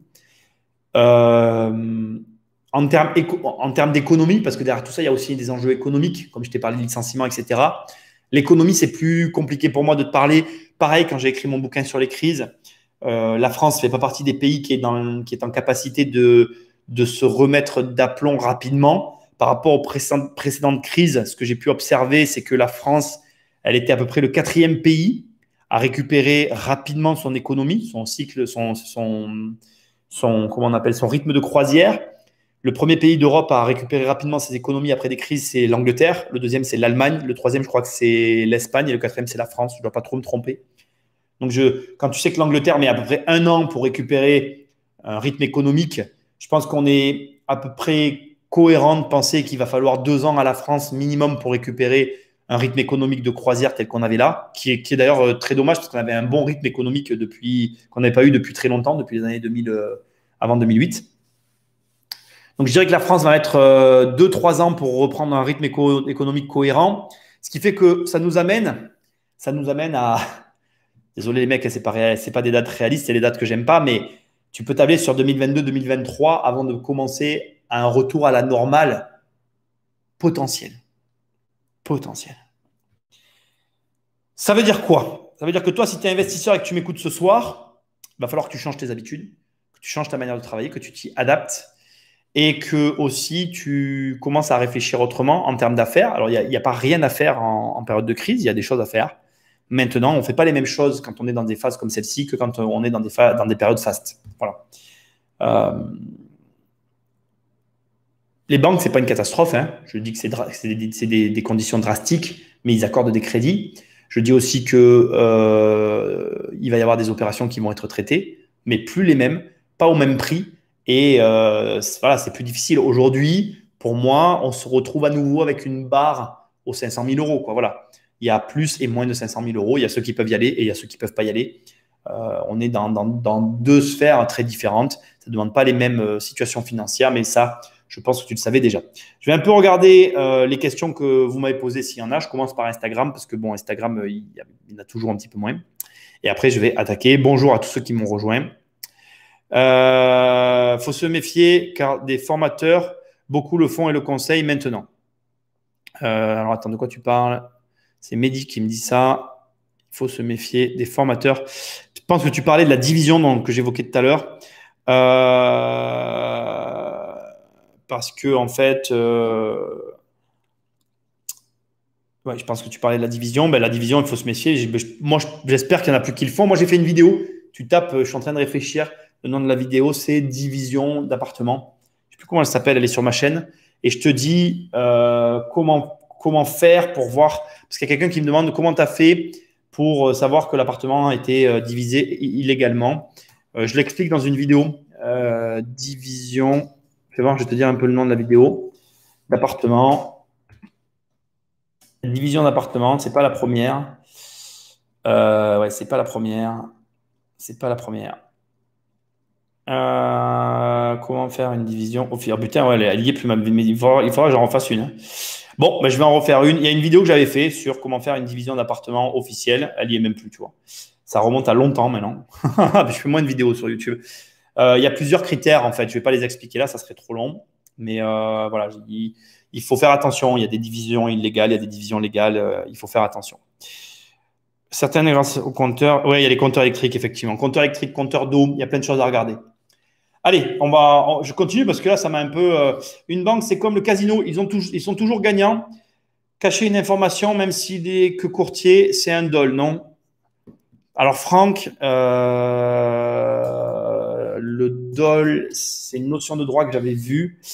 Le dol en droit français des contrats est une manœuvre d'un contractuel dont le but est de tromper son partenaire et provoquer chez lui une erreur. Je suis pas sûr que ce soit du dol, moi. Je sais pas ce que j'ai en tête. Je suis pas sûr en fait, mais le problème c'est que si tu veux, en termes de réglementation bancaire, c'est encore autrement parce que tu as la haute autorité de la sécurité bancaire, là, je sais plus comment ça s'appelle, la HSC, je sais plus quoi. En fait, les banquiers, ils sont pas tenus de t'informer sur la façon dont ils procèdent. Donc, il y a pas de comment, il y a pas d'obligation en fait, tu vois. C'est pas, on cache pas vraiment en fait, on cache pas vraiment les informations en banque parce que les banquiers sont pas obligés de te révéler leur monde, la façon avec laquelle ils procèdent pour t'octroyer un prêt. Donc, c'est plus complexe avec les banques. C'est pas tout à fait comme au casino. Mais je comprends ce que tu veux dire en même temps. Parce que c'est vrai que bon, les banquiers, de toute façon, voilà, c'est des vendeurs de parapluies, quoi. Sauf que eux, ils te vendent les parapluies quand il fait beau, tu vois. Et ils te le reprennent quand il pleut. J'aime beaucoup cette phrase. Je m'en suis servi là récemment. C'est pour ça que je l'ai en tête. Donc, dans les 2 années à venir, d'après toi, les prix seront hauts et ce sera plus dur d'avoir un crédit pour une personne lambda. Non, Nicolas, d'après moi, dans les 2 années qui arrivent, il va y avoir une baisse des prix. Là, les prix sont hauts. On est dans la phase haute. Il va y avoir une baisse. Mais par contre, ça sera dur d'avoir des crédits. Et une baisse qui est difficile à évaluer. Moi, je peux te donner la baisse que j'ai connue à l'époque à Nîmes, parce que je l'ai connue, cette baisse à Nîmes. On était à 12% de baisse suite à la crise des subprimes en 2008, qui est arrivée en 2010 en France. Il y avait 2 ans de décalage. Donc nous, on a eu cette baisse entre 2010 et 2012. On a eu 12% de baisse. On est une des villes qui a le plus baissé en France, parce qu'on était une des villes qui avait le plus monté en France. Et fait amusant, entre 2012 et 2019, la ville a repris plus 12%. Ce qui veut dire que tous ceux qui ont acheté en 2012 et qui ont revendu en 2019, ils ont gagné de l'argent. C'est facile que ça. Oui, c'est vrai, ça. Mettez-moi des likes. Hein, un petit peu de like, les gars. Merci, Nicolas, ouais, de le demander.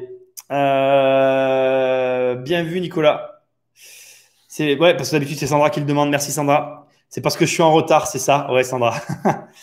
Qu'est-ce qui a été fait de manière illégale dans le logement? Tout était fait illégalement. Il y avait un logement qui a été créé illégalement, donc pas de compteur électrique, pas de compteur d'eau. Il n'y avait rien qui était fait de manière carrée, quoi. Voilà. La découpe d'un logement sans aucune déclaration. C'est exactement ça. Mais non seulement il n'y avait pas les déclarations, mais il n'y avait rien, quoi. Il était repiqué sur le réseau. Enfin, c'était un truc de fou, quoi. Et il y a quelqu'un qui est en train de l'acheter. C'est ça qui me désole le plus, hein. Stéphane a dit, c'est vrai, je suis en chasse et je trouve rien. Mais ouais, c'est un peu compliqué en ce moment. On est vraiment dans un marché qui est asséché et c'est compliqué.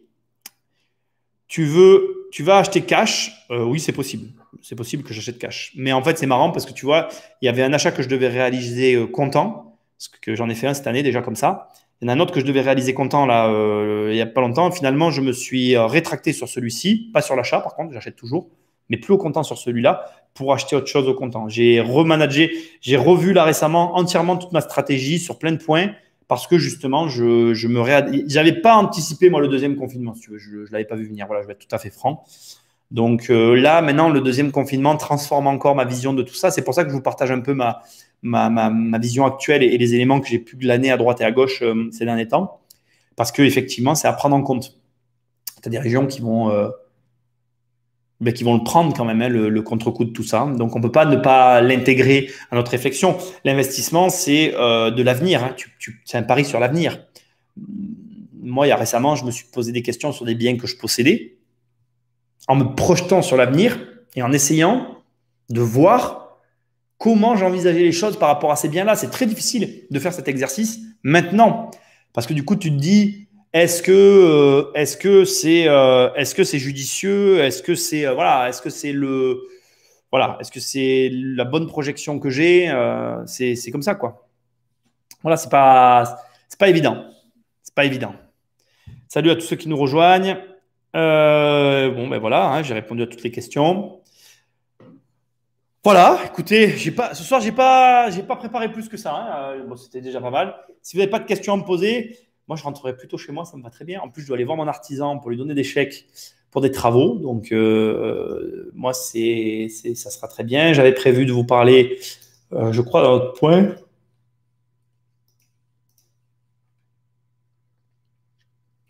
Non, non. C'est à peu près tout ce que j'avais prévu. Je regardais, j'avais autre chose, je crois. Il me semblait que j'avais autre chose à vous dire, mais c'est à peu près tout pour ce soir. Posez-moi des questions si vous en avez. Il y a pas, je suis là pour ça. Je vais pas tarder à y aller si j'ai pas de questions. Bah, pour une fois, c'est cool. Remarquez, pour moi, ça me bat, hein. On parlera plus la semaine prochaine. Pensez à me laisser des commentaires. Ah, ben voilà, je vais réagir à ce que tu veux me dire, c'est parfait. Passez à me laisser des commentaires sur mon livre, ceux qui ne l'ont pas fait. Ça m'aide énormément. Donc, on a quelqu'un qui me dit, Stéphane, je t'annonce un troisième confinement. Alors, Stéphane, je vais te poser une question. D'ailleurs, dites-moi ce que vous en pensez. Est-ce que vous êtes d'accord avec Stéphane? Tu m'annonces un troisième confinement. OK. Je voulais parler de ça ce soir. C'est ce que je cherchais tout à l'heure. Je voulais parler de l'allocution présidentielle, quand même, un petit peu vous dire un mot avant qu'on aille plus loin. Personnellement, j'ai beaucoup aimé l'intervention de Jean-François Macron. Je vais être tout à fait franc avec vous. J'ai trouvé que pour une fois, il était très clair. Tu m'annonces un troisième confinement. J'aimerais bien savoir d'abord sur quoi tu te bases. Moi, personnellement, je peux l'entendre. Je peux l'entendre qu'il y a un troisième confinement, mais je pense que ce que je viens de t'annoncer là, ça va faire que amplifier la situation. Et surtout, aujourd'hui, s'il y a un troisième confinement, pourquoi? Oh, je suis désolé. Je suis très fatigué. Ma fille ne dort pas en ce moment. Surtout, s'il y a un troisième confinement, pourquoi on en a. Enfin, c'est incohérent pour moi. Là, en faisant un déconfinement partiel comme il est en train de le faire, il se retire une balle dans le pied, c'est le serpent qui se mord la queue. Ça ne va jamais s'arrêter. Moi, j'ai bien aimé son allocution. Je reviens sur ce qu'il a dit quand même, je repense à tout ça. J'ai bien aimé ce qu'il a dit mardi soir. Et je trouve que, très sincèrement, quand j'y réfléchis, je n'ai pas de boule de cristal sur l'avenir, mais on aurait eu un autre Jean-François, je pense notamment à Jean-François Hollande ou Jean-François Sarkozy, je pense que ça ne se serait pas passé de la même façon, tu vois. Je pense qu'on aurait dégusté en termes de marasme général, même si là on a déjà du marasme, on aurait dégusté. J'ai du mal à voir un troisième confinement parce que, mais c'est pas, en t'écoutant le dire, enfin en te lisant, je me rends compte que c'est une possibilité, mais malheureusement, si ça arrive, là on court vraiment à la catastrophe, même en termes d'investissement, hein. Je suis désolé de vous le dire, c'est une réalité que je suis obligé d'évoquer. Alors, je viens de voir un problème sur mon ordi qui ne me plaît pas du tout. Désolé Instagram. Même en termes d'économie et d'investissement immobilier, là, on court carrément à la catastrophe, hein. C'est vraiment. Oui, là, j'ai pas honte de le dire. Je pense que là, il y aura un grave problème. Il y en a qui me disent que, je n'ai pas encore lu vos commentaires, il y en a qui disent que tant qu'on n'aura pas le vaccin, on va avoir des reconfinements comme ça à répétition. Alors, commercialement parlant, cette année, ça a été une bonne année. Je pense qu'il faut savoir qu'en France, on a du décalage, qu'on était dans l'inertie qui a été générée par 2019, qui a été une très bonne année. Donc, je pense qu'on est dans cette continuité-là. Mais s'il y a d'autres confinements, ça va être catastrophique. Moi, je veux pas être alarmiste, c'est pas du tout mon profil, je suis quelqu'un de très positif. Mais là, des pays comme la France, parce que le problème qu'a notre pays aujourd'hui, c'est qu'on n'est plus un pays fort comme on était avant. Aujourd'hui, on est un pays qui est en train de s'affaiblir petit à petit.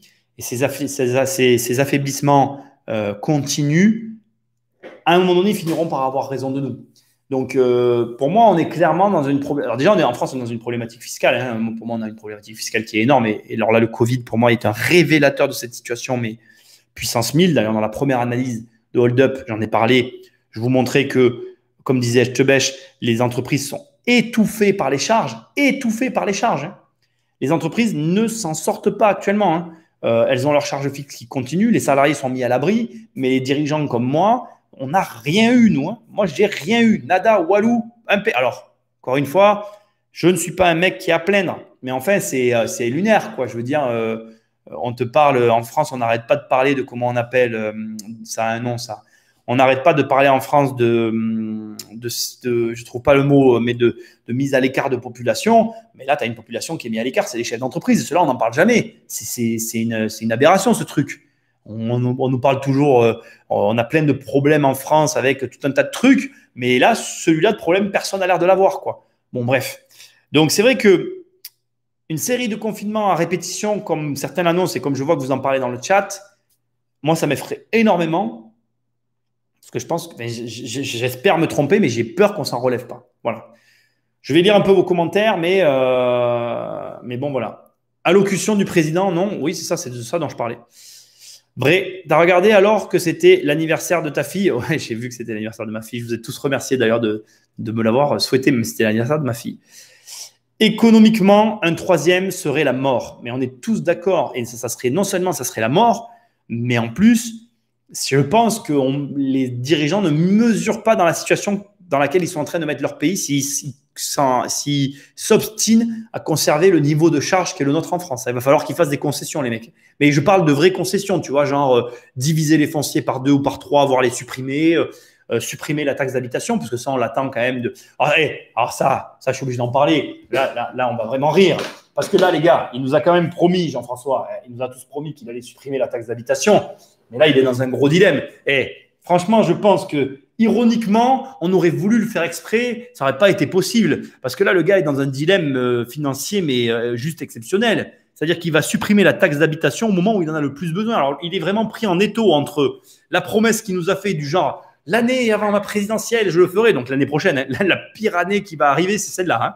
Donc, est-ce qu'il va le faire? J'ai hâte de le voir. S'il le fait, franchement, s'il le fait, je vais lui tirer mon chapeau. Il aura du courage, le Jean-François, là, parce que chapeau à lui. Mais bref.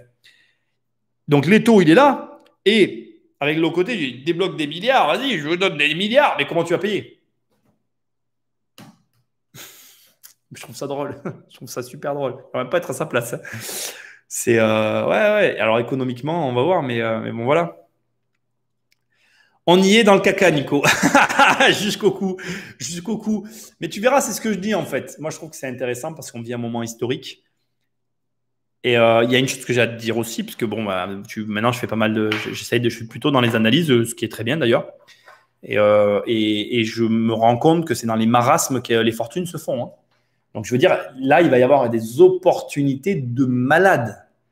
Va falloir bien être au clair à savoir quelles opportunités on saisit. C'est sûrement ça le plus dur. Hein. Le manque d'opportunités n'est pas du tout ce que nous sommes en train de vivre. Ce que nous sommes en train de vivre, c'est plutôt quelle opportunité je choisis. Et ça, c'est difficile. Parce que ne pas avoir le choix, à la limite, c'est même plus simple en fait. Tu rampes et tu te débrouilles et puis tu prends ce qui vient. Et comme tu n'as pas de questions trop à te poser parce que tu n'as pas le choix, c'est relativement simple. Mais avoir un choix énorme d'opportunités et savoir laquelle il faut saisir, là, il y a de l'enjeu. Là, tu vois les mecs qui sont bons de ceux qui ne le sont pas. On va rigoler, les gars. On va vraiment se marrer. Et je ne suis pas à l'abri de me planter. Hein. On va se marrer, mais on va se marrer aussi avec moi. On va tous se marrer. Hein. On est tous dans le même bateau. Et comme tu dis, on va voir. Voilà. Sandra, es-tu pro ou anti-vaccin? Alors, sachant que moi, je fais partie de ceux sûrement, je ne devrais peut-être pas le dire publiquement. Je ne vais pas le dire publiquement. Bref, je suis contre. Voilà, je vais me raviser là. J'allais dire un truc, mais bon, bref, voilà. Salut Julien, salut à tous ceux qui nous rejoignent.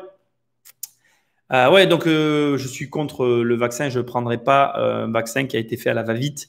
Un vaccin pour qu'il soit bien fait, ça met 10 ans. Luna, je veux devenir agent immobilier. Eh bien, Luna, tu vas sur lottierimmobilier.com et tu peux devenir agent immobilier. On t'aide à le faire. Voilà, tu vas sur le site, tu as tout pour le faire. On en parlera. Viens lundi soir. Lundi soir, je fais une émission sur l'agence Et lundi soir, on va en parler. À partir du moment où il y a eu la deuxième, on est dans le stop and go. C'est comme les bagnoles, tu sais. Stop and go. C'est ça. Le vaccin est en effet une solution, mais bon, aucun recul. Exactement. Tu seras un bêta-testeur. Et être un bêta-testeur pour un iPhone, déjà quand tu sais qu'il y a des smartphones qui explosent, c'est déjà dangereux. Alors être un bêta-testeur pour un vaccin, je laisse ça aux autres. Hein. J'aimerais bien racheter ma boîte. Je suis concepteur de cuisine. On cartonne en ce moment sur les rénovations. Mais j'avoue qu'avec la situation actuelle, je ne sais plus trop si c'est une bonne idée. Alors écoute, anglais malin, je ne peux pas te répondre parce que je ne connais effectivement pas ton entreprise.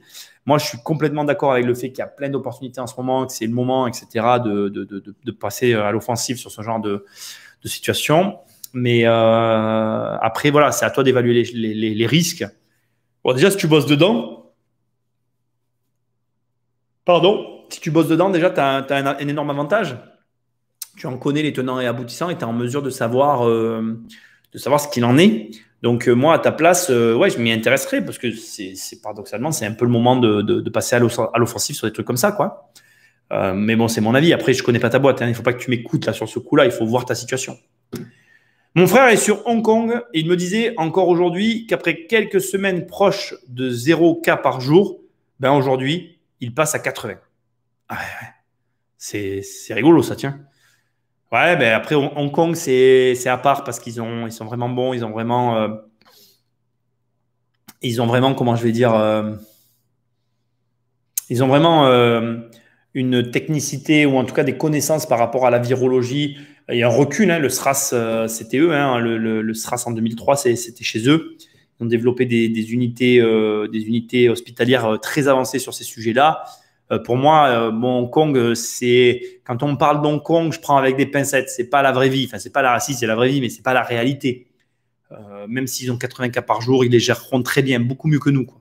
Voilà, mon avis. Quentin me dit, je finis quand même avec ce qu'a dit Jérôme. Il a raison dans le sens où s'il y a 80 cas à Hong Kong, alors que c'est un endroit où c'est très maîtrisé l'épidémie, il y a de grandes chances effectivement qu'on ait une troisième vague chez nous. J'ai pas envie d'y penser, ça m'effraie.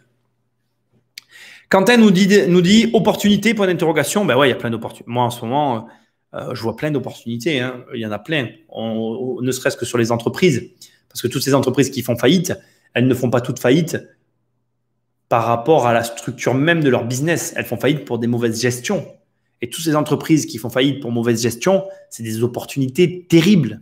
Parce que si tu as la trésor, ça fait déjà beaucoup de conditionnels, tu me diras, mais si tu as la trésor et si tu as la bonne gestion, mais ça va se rétablir. Hein. Toutes les situations se rétablissent. Et quand ça va se rétablir, ça va repartir. Carrément d'accord avec toi pour le vaccin. Je veux bien payer la taxe d'habitation s'il arrête la RDS à la date prévue. C'est quoi la RDS?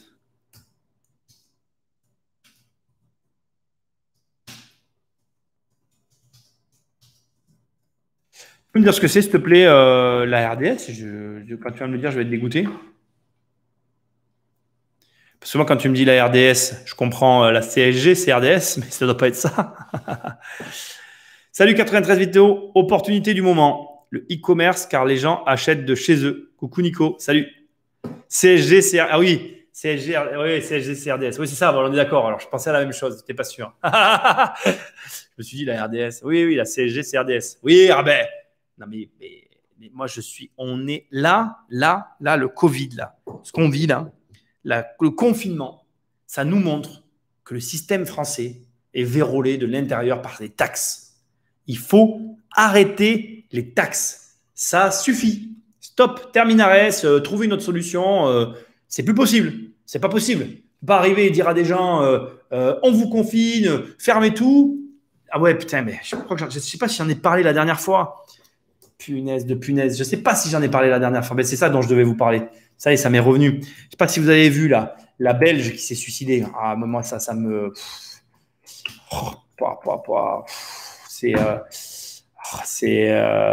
Voilà. Alors attendez, je vais vous dire. Je vais vous dire qui c'est. Si vous êtes au courant de cette histoire, moi quand j'ai lu ça, ça me rend malade. Ça me rend malade. Il n'y a pas de mots. Il n'y a pas de mots. Je suis sous le choc. Voilà, elle est là. Alison, je n'étais pas sûr de son nom. Donc, vous regarderez, vous tapez suicide Alison avec un Y, Alison Jadin. Donc, c'est l'histoire d'une Belge qui a ouvert comment on appelle, un salon de coiffure. En fait, Alison, donc, elle avait 25 000 euros d'économie. Elle met tout son argent sur son salon de coiffure. Elle ouvre son salon de coiffure en plein Covid. Elle ouvre au mois d'août, confinée. Les 25 000 euros, ils y passent. Pas de clients. Les impôts, ils la matraquent. Elle reçoit les prélèvements parce qu'elle a créé sa boîte avant. Ils la matraquent. Elle n'arrive plus à payer et ses impôts, et son loyer, et sa nourriture. Elle se sent honteuse. Elle se suicide. Putain, mais l'argent, c'est du vent, les gars. Que vous vouliez en gagner, c'est une chose. Et les filles, pardon, je ne suis pas sexiste, en plus, je parle d'une fille. Que vous vouliez en gagner, c'est bien, mais t'en perdras toujours. C'est pas grave. J'en suis malade. Cette fille, elle avait la vie devant elle. Elle s'est suicidée. Quel âge elle avait? Je veux pas te dire de bêtises. 24 ans, putain, 24 ans. 24 ans. Je m'en remets pas, en fait. Et alors, tu sais, comble de l'indélicatesse. Alors, tu me diras, on est tous maladroits dans ces cas-là, mais maintenant, les gens, ils ont monté un fonds machin pour lui donner de l'argent. Elle est morte, putain. Elle est morte. C'était quand elle était vivante qu'il fallait lui donner de l'argent. Et je l'ai dit dans un podcast, je ne sais pas si c'est dans le dernier ou quoi, mais je vais le dire publiquement. Moi, quand je prends ma carte bancaire et que je vais au restaurateur et que je mets ma carte bancaire chez le restaurateur, eh ben, je lui dis, prends plus. Ça fait tant, tu prends plus. Faites ça, évitez ce genre de situation. On a le pouvoir de le faire. On a le pouvoir. Putain, l'argent, c'est du vent, merde. Moi, j'en suis malade de cette histoire. Tout ça, pourquoi? Parce que les mecs, ils ont voulu la taxer. Ah, c'est une honte. C'est une honte. Je suis scandalisé. Moi, personnellement, je suis scandalisé. Voilà. Voilà. Donc, c'est vrai que c'est vraiment pas cool. Nous, à notre échelle, on peut tous, comment je vais dire, on peut tous agir. Moi, j'ai toujours dit, depuis que vous me connaissez sur YouTube, j'ai toujours dit, les consommateurs ont un pouvoir de consommateurs. Consommez là où vous avez envie de donner de l'argent à des jeunes, à des gens qui méritent. Putain, mais quand tu prends, mais regarde, c'est tout con, mais regarde, c'est aussi simple que ça. Quand tu vas chez le coiffeur, tu alimentes ce salon pour qu'il reste en vie. Quand tu prends un programme à moi, ben, tu m'alimentes pour que je reste en vie. Alors, je n'ai pas besoin de ça pour vivre, mais tu comprends ce que je veux dire. Quand tu prends je ne sais pas quoi à quelqu'un, tu l'alimentes pour qu'il vive, tu fais vivre les commerces. Mais au demeurant, ce que je viens de dire n'est pas vrai parce que regarde, ma société qui fait mes livres, parce que c'est une société qui fait des livres, elle vit et elle paye des taxes parce que tu prends des programmes. Ma société qui fait de l'immobilier, elle vit parce que des gens me payent des loyers. En fait, l'argent, c'est la vie d'une entreprise. Il y a beaucoup de gens qui ne le comprennent pas, ça. Et après, tu as des chefs d'entreprise, elle le dit, putain, j'ai lu son interview et tout. Quand ma femme, elle m'a parlé de ça, j'en étais malade, j'ai tout lu et tout, tellement j'étais touché par cette histoire. Elle expliquait que c'était son bébé, que sa boîte était son bébé. Et ce qui est vrai, hein, moi, mes boîtes, c'est mes petits bébés. Je ne les aime pas comme ma fille, tu vois. Alors après, certains qu'on n'a pas tous le même rapport à l'argent. Moi, pour moi, l'argent, c'est du vent.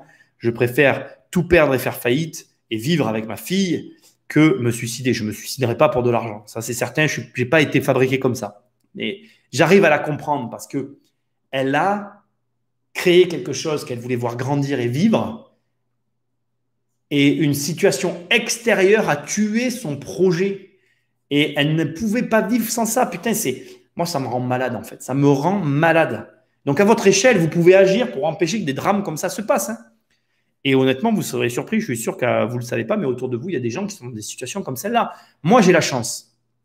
J'ai la chance de pouvoir continuer à payer mon artisan et à le faire travailler quoi qu'il arrive.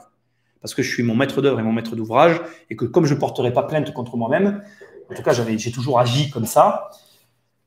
D'ailleurs, c'est marrant parce que je vais en profiter pour vous expliquer que c'est ça pour moi l'indépendance financière. L'indépendance financière, c'est absolument pas ce que les gens te vendent sur Internet. À mes yeux, pour moi, l'indépendance financière, c'est que mes revenus ne dépendent pas de mes clients. C'est-à-dire que je n'ai pas besoin de te vendre un truc pour vivre en fait.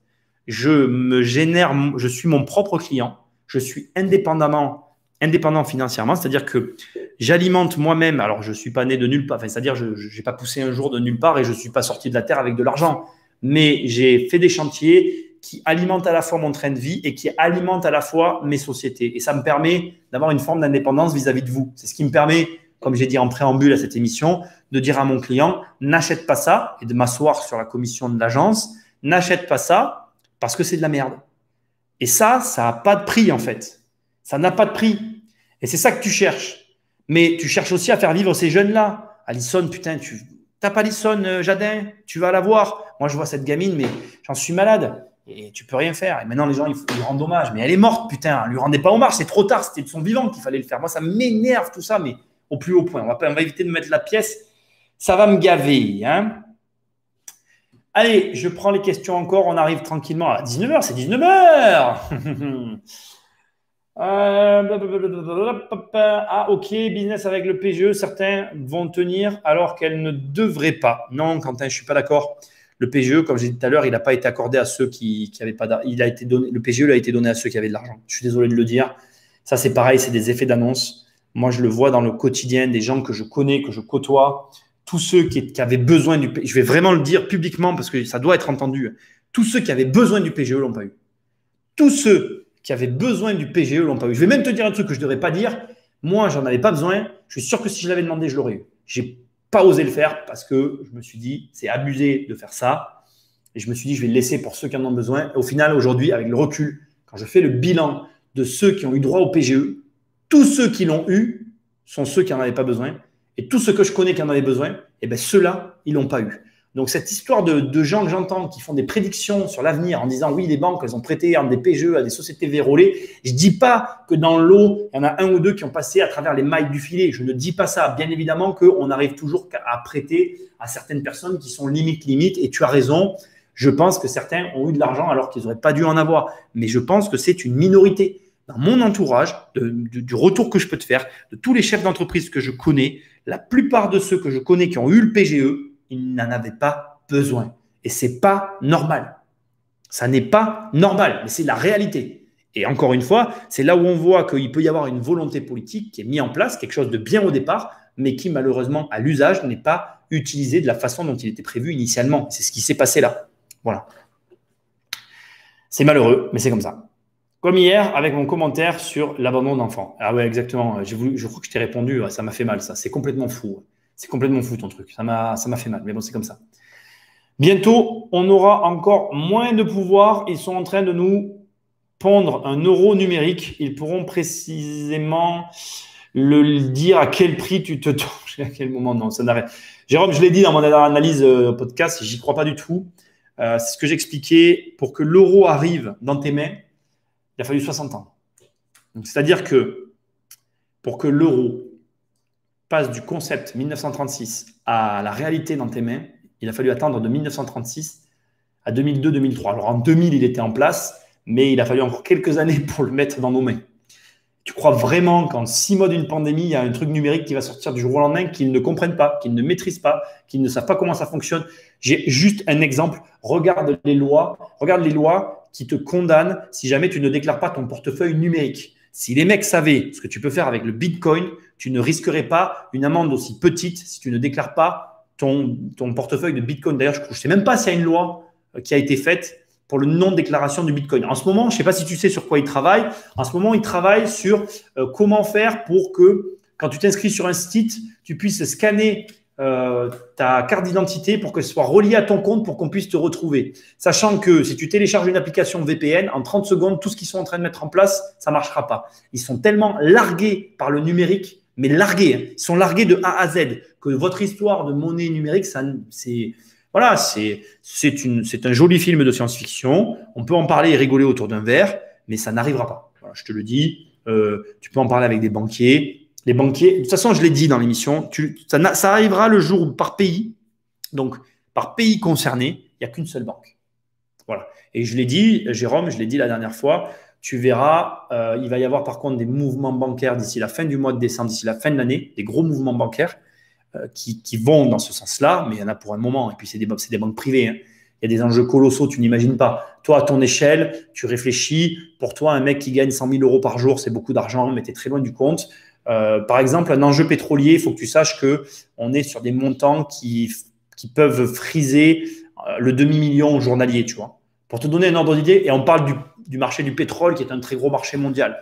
Donc, on est sur des montants qui frisent par exploitation. Hein. On ne parle même pas de groupe, là. On parle sur une exploitation. Donc, une société peut avoir plusieurs exploitations. On parle de 2000 millions journaliers. Tu ne sais même pas de quoi tu parles. Donc, je veux dire, ton histoire de numérique, c'est vraiment… ouh, on va tous prendre un rail de coq et on va s'amuser ensemble parce qu'on en a besoin, tu vois. C'est pas réel. C'est pas possible. Je suis désolé de te dire ça. On peut y croire. Moi, je suis ouvert à la discussion dans le sens où je suis pas fermé. On peut se dire, ça va arriver un jour. Comment on peut le préparer? On peut réfléchir à ça. Mais ils sont pas prêts. Ils sont pas prêts. Aujourd'hui, les seuls qui sont en mesure de te le proposer, c'est Facebook. Voilà. Et quand tu vois le tollé que ça a fait, quand Facebook a annoncé qu'il voulait sortir l'IRA et qu'il voulait lancer sa monnaie comme le Bitcoin, les États se sont réunis pour l'empêcher de le faire. Hein. Donc voilà, faut bien comprendre que les êtres humains sont dirigés par leurs intérêts, je le répéterai toute ma vie, et qu'il y a des intérêts colossaux derrière tout ça et que tu ne peux pas supprimer une monnaie en claquant des doigts. C'est impossible. C'est impossible. Là, c'est ce dont tu parles, ça n'arrivera pas et on ne passe pas d'une monnaie à une autre comme ça. Par contre, que tu me dises qu'on risque une déflation ou une hyperinflation, ça oui, je peux l'entendre et c'est tout à fait effectivement logique par rapport à la situation. Qu'on peut se prendre un crash financier global et qu'on puisse sortir de l'euro, c'est pourtant pour moi une des possibilités qui n'est pas à écarter totalement parce que moi, je pense que quand cette crise sera passée, on rentre, et c'est ce que je sous-entends depuis le départ dans cette émission, on rentre dans des problématiques étatiques. C'est-à-dire qu'aujourd'hui, moi, je pense qu'il y a des gens, suite à cette pandémie, et c'est déjà en train d'arriver, ils vont se barrer de la France, tout simplement. Parce qu'ils n'accepteront pas, et plus jamais, que des États comme la France leur expliquent. Moi, honnêtement, moi, j'ai été choqué quand les gens François sont arrivés, ils nous ont dit, les gars, bon, alors, vous allez offrir un mois de loyer en échange de 50% d'abattement l'année prochaine. C'est inacceptable. C'est inacceptable. C'est des propos inaudibles à mon sens, en fait. Pas dans un pays le plus taxé du monde. Inaudible, impardonnable. Tais-toi, va te pendre, va te pendre. Voilà, va te pendre. J'ai même pas envie de me mouiller dans tout ça. Soit tu réalises les mots qui sont sortis de ta bouche, soit tu trouves, c'est inacceptable. Parce que tu as tout un tas de propriétaires qui peuvent le faire, mais tu as tout un tas de propriétaires qui ne peuvent pas le faire. Et donc, en fait, on est là à taper les uns sur les autres, alors que le vrai fond du problème, c'est l'État. C'est l'État. Allez-y, offrez-nous le foncier, offrez-nous la taxe d'habitation, offrez-nous les impôts, offrez-nous tout. On ne veut plus vous payer, vous ne servez à rien. Vous servez à rien. Tous, nous, on sert à quelque chose dans l'économie. Mais vous servez à quoi aujourd'hui? À quoi vous servez? Vous pouvez être remplacé. Tu vois, au lieu de réfléchir à comment la monnaie va être remplacée, demande-toi comment tu peux remplacer un État, mais très facilement, hein, avec une application, avec 3 gars qui publient tous les jours les lois qu'on veut ou qu'on ne veut pas, et nous, on peut voter avec nos smartphones. On n'a plus besoin d'eux. Eux, ils sont remplaçables en une semaine.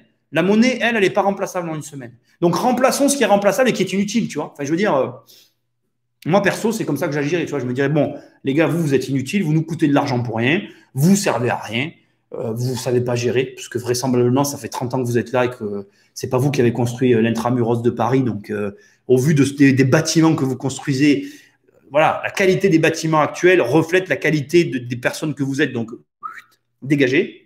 Moi, je suis immobilier, donc si tu veux, je ramène ça à l'immobilier, c'est normal, mais on peut le ramener juste aux lois qui pondent, hein, ça ira plus vite. Et puis, reprenons tout depuis le début sans eux, parce que, inutile, quoi. On n'a pas besoin d'avoir tous ces gens. Hein. Franchement, aujourd'hui, avec les smartphones, Internet et tout, l'État est remplaçable, facilement. Voilà. Vous ne pouvez pas être d'accord avec moi, mais je le pense. Si ce que tu dis est vrai, alors amen au Bitcoin? Non, moi, je ne dis pas amen au Bitcoin. Moi, le Bitcoin, tu sais, François Denis est un ami qu'il apprécie énormément. Je le cite souvent dans ses émissions. Il m'avait dit de rentrer dans le Bitcoin là, il avait raison. Donc, j'ai perdu de l'argent encore. Si je l'avais écouté, j'aurais gagné de l'argent. Le Bitcoin, mon problème, c'est que si tu veux, le problème, c'est qu'il faut commencer, que j'ai jamais commencé, que moi, je suis un gars de l'immobilier, que mon truc, c'est l'immobilier, que je cherche des opérations, c'est ce que je sais faire. Le problème, c'est que je sais gagner de l'argent avec des opérations immobilières et que du coup, si tu veux, tu fais ce que tu sais. J'ai tort parce que je devrais m'essayer au Bitcoin, mais si tu veux, j'ai mon projet global que je suis en train de construire et du coup, je ne m'engage pas dans le Bitcoin. Non, pour moi, le Bitcoin n'est pas non plus une solution parce que finalement, on n'est pas au fait de toute cette histoire. Elle a été mise en place par quelqu'un. C'est devenu la monnaie de référence des monnaies numériques. OK, très bien. Je comprends que ça a l'air assez sûr et tout, etc. Je ne suis pas débile. J'y vois une opportunité et une logique de justice derrière parce qu'aucun Jean-François ne peut venir influer dessus. Donc oui, je serais tenté de te dire que c'est un argument qui en fait un outil vraiment très intéressant et qui est enclin de prendre une place prépondérante dans nos vies. Mais aujourd'hui, je ne suis pas en mesure de travailler avec du Bitcoin. Je n'y vois pas les mêmes possibilités qu'avec nos monnaies. Stéphane nous dit, pas mal de monnaies ont disparu, Nico. Ben oui et non, Stéphane. Elles n'ont pas disparu. Hein. Elles ont été remplacées. Elles ont été, comment dirais-je, amenées à devenir ce qu'elles sont devenues. Par exemple, quand tu as eu l'ancien et le nouveau franc, ça avait été préparé. Quand l'euro est arrivé, ils ont travaillé dessus pendant des années et des années. Plus de 60 ans. Donc, oui, des monnaies ont disparu, mais au profit d'une autre monnaie et d'un nouveau système. Donc, tu peux pas parler de disparition, tu peux parler d'évolution. Et la monnaie est pour moi, je trouve ça très intéressant d'ailleurs, je ne sais plus qui c'est qui avait dit ça, mais on va dire que c'est moi. Hein. C'est comme une technologie qui évolue en fait aujourd'hui, la monnaie. Et donc, tu ne peux pas me dire qu'elle a disparu, puisqu'aujourd'hui, tu utilises toujours une monnaie. C'est juste que des devises ont disparu. Est-ce que c'est grave? Je ne crois pas. Tes parents ont connu l'ancien et le nouveau franc. Moi, je l'ai un peu connu. Moi, je me rappelle que mes grands-parents parlaient en ancien franc. J'ai connu des gens. Moi, ma début de carrière en immobilier, j'ai vu des gens faire des affaires en ancien franc. Tu vois le délire. Donc, voilà. Bref, on s'est compris. Quand je fais un crédit IMO, j'ai les loyers, mais quand je prends un PGE, je rembourse comment? Ça ne génère pas de valeur supplémentaire, juste pour avoir ton point de vue. Le PGE, tu le vois pas comme, tu peux pas là comme ça de but en blanc sortir une comparaison avec, tu peux pas comparer ça à un achat, un investissement locatif. Le PGE, c'est une mesure qui a été mise en place pour sauver des entreprises. Une entreprise n'a pas la rentabilité d'un investissement immobilier. Si tu veux, pour moi, le PGE, c'est une des réponses au gouvernement d'une situation imposée qui leur permet de fictivement, ouais, sauver une partie de leur économie. Parce que les hommes politiques ne sont pas fous, ils ont besoin de cette économie pour vivre. Donc, non, tu ne peux pas comparer ça. Le PGE, c'est une manière d'accorder un sursis, normalement, hein, à des sociétés qui risqueraient de crouler. Alors, il y a Jean-Pierre qui dit quelque chose d'intéressant. Pour le PGE, il est accordé aux entreprises qui ont fait des bénéfices en 2019 et les années précédentes, au premier confinement. Il y avait une restauratrice qui était passée à la télé en criant au scandale. On lui avait refusé, elle était en nom propre et n'avait jamais fait de bénéfices depuis qu'elle avait repris le resto, il y a plusieurs années. Oui, mais je suis d'accord avec Jean-Pierre. Seulement, voilà, cette restauratrice, en attendant, elle n'est pas au chômage. Et juger une restauratrice sur son bénéfice, je peux te dire qu'il y a des entreprises financières très connues, dont je tairai le nom ici, qui font des pertes tous les ans et qui pourtant gagnent énormément d'argent. Une restauratrice, c'est la même chose. Elle peut faire du black et ne jamais gagner d'argent d'année en année. C'est malheureux, je ne devrais pas dire ça de façon officielle comme ça, mais c'est une réalité qui existe. Et donc, le problème qu'il y a, c'est qu'aujourd'hui, sans le PGE, sans le black, sans rien, cette femme va mourir littéralement avec sa boîte et demain, elle va se retrouver sur le marché de l'emploi et elle va créer un cercle vicieux qui va être difficile à désamorcer. Parce que moi, je crois en cette théorie de la masse critique. C'est quoi la théorie de la masse critique? C'est-à-dire que tu as un marché de l'emploi et un marché des demandeurs d'emploi. Si le marché des demandeurs d'emploi devient trop gros et que ça devient une masse critique, il peut finir par complètement se renverser en fait et devenir nuisible même pour le marché de l'emploi restant. Et moi, ça fait partie des choses, ces notions de masse critique qui m'effraient, parce que ça, c'est quelque chose dont on ne parle pas. Mais si demain, tu te retrouves avec une vague de gens qui ne travaillent pas dans un pays où il y a des aides sociales, qui va payer? Sachant qu'on est déjà le pays le plus imposé du monde, qui va payer? Voilà. Et là, tu peux t'imaginer des scénarios qui vont dans tous les sens du terme. Tout est possible et envisageable, je suis complètement d'accord. Voilà. Alors, je vais abréger parce que finalement, on a eu un creux dans ce live, mais là, c'est en train de repartir très fort. Merci les mecs. Hein. Pensez à liker et partager l'émission, ça m'aide beaucoup. Donc, pour répondre quand même à ta question, Quentin, rapidement, le PGE, pour moi, c'est un outil de sauvegarde de l'économie. C'est absolument pas un outil d'investissement. Donc, oui, il n'y a pas de valeur intrinsèque qui est produite immédiatement, mais il y a une valeur autre qui est la sauvegarde. Donc, voilà, est-ce que c'est comparable? Je ne suis pas sûr. Après, l'utilité, bien évidemment que je comprends où tu veux en venir. Une société qui est vouée à mourir, est-ce qu'elle va quand même mourir? Je ne sais pas. Il y a des fois des belles histoires. Bon, c'est une minorité. Là, je me fais l'avocat du diable. Je passe à la suite.